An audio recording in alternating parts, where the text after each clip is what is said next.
Middle east के हालात बेहद गर्म हैं। रिपोर्ट्स कह रही हैं कि अमेरिकी सेना अब कभी भी ईरान पर हमला कर सकती है। बस ट्रंप के अंतिम आदेश का इंतजार है। इसके संकेत को इस तरह से समझिए कि मिडिल ईस्ट में 2003 के बाद सबसे बड़ा एयर डिप्लॉयमेंट हुआ है, वो भी अमेरिका ईरान की इनडायरेक्ट बातचीत के बीचों बीच। उधर ईरान नोटैम्स की चेतावनी लगभग रोज जारी कर दे रहा है। सैटेलाइट तस्वीरें बता रही हैं कि ईरान न्यूक्लियर साइट्स को बंकर में तब्दील कर रहा है। ईरान, रूस, चीन की नेवल ड्रिल से माहौल और भड़क गया है। मिडिल ईस्ट का समुंदर उबाल पर है। शांति की बातें लहरों में बह चुकी हैं।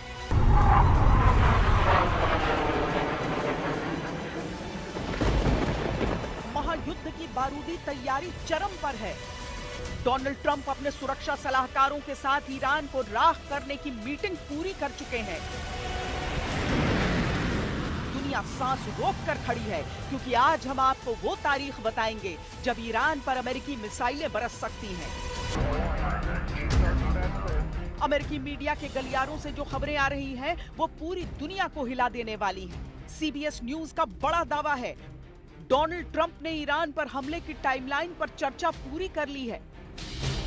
खबर है कि अगर ट्रंप इशारा कर दें तो कभी भी ईरान के न्यूक्लियर ठिकानों से लेकर supreme leader ayatollah Ali Khamenei के घर तक पहुंच सकता है अमेरिका। हालांकि व्हाइट हाउस अभी महायुद्ध के नफे नुकसान का आकलन कर रहा है। राष्ट्रपति हमेशा साफ कहते हैं कि ईरान हो या दुनिया का कोई और देश, उनकी पहली पसंद हमेशा बातचीत होती है। ईरान के लिए समझदारी इसी में है कि वो राष्ट्रपति ट्रंप और उनकी सरकार के साथ समझौता कर ले। राष्ट्रपति इस मुद्दे पर कई लोगों से बात कर रहे हैं, खासकर अपनी राष्ट्रीय सुरक्षा टीम से। ये मामला राष्ट्रपति के लिए बहुत गंभीर है। वो हमेशा अमेरिका, हमारी सेना और जनता के सर्वोत्तम हित के बारे में सोचते हैं और इसी आधार पर वे किसी भी प्रकार की सैन्य कार्यवाही के संबंध में निर्णय लेते हैं।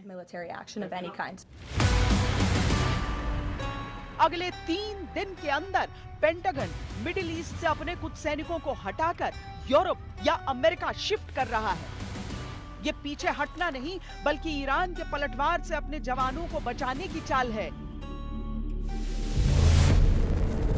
उधर इजरायल में चैनल 12 की रिपोर्ट ने हड़कंप मचा दिया है। इजरायल हाईएस्ट रेडीनेस यानी सर्वोच्च स्तर की तैयारी पर है। इजरायली पोर्टल वाइनेट कह रहा है कि ईरान पर हमला किसी भी पल मुमकिन है और अगर अमेरिका ने ट्रिगर दबाया तो इजरायल इस जंग में सीधे कूदेगा। ईरान झुकने को तैयार नहीं और अब फैसला सिर्फ एक शख्स के हाथ में है, वो है डोनाल्ड ट्रंप।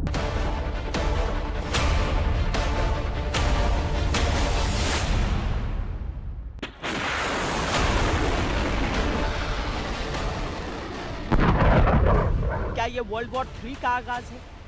2003 के इराक युद्ध के बाद दुनिया ने इतनी बड़ी एयर पावर नहीं देखी।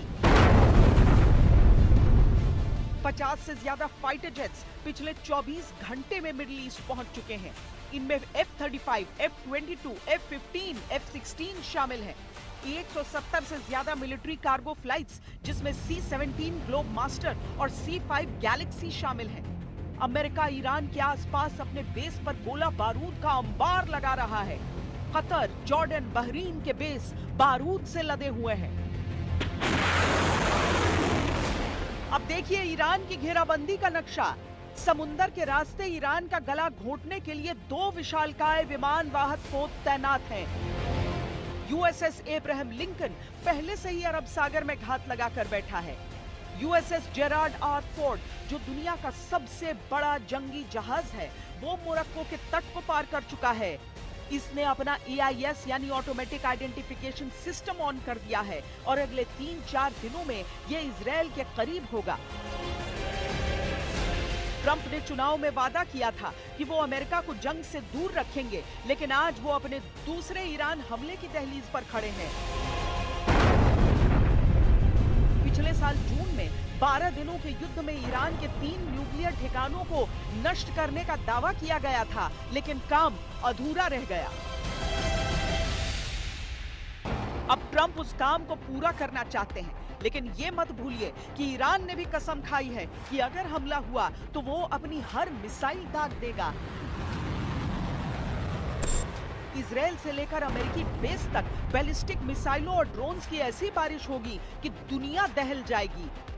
सवाल है कि क्या हम वर्ल्ड वॉर 3 के दूसरे और सबसे खतरनाक चरण में प्रवेश कर रहे हैं?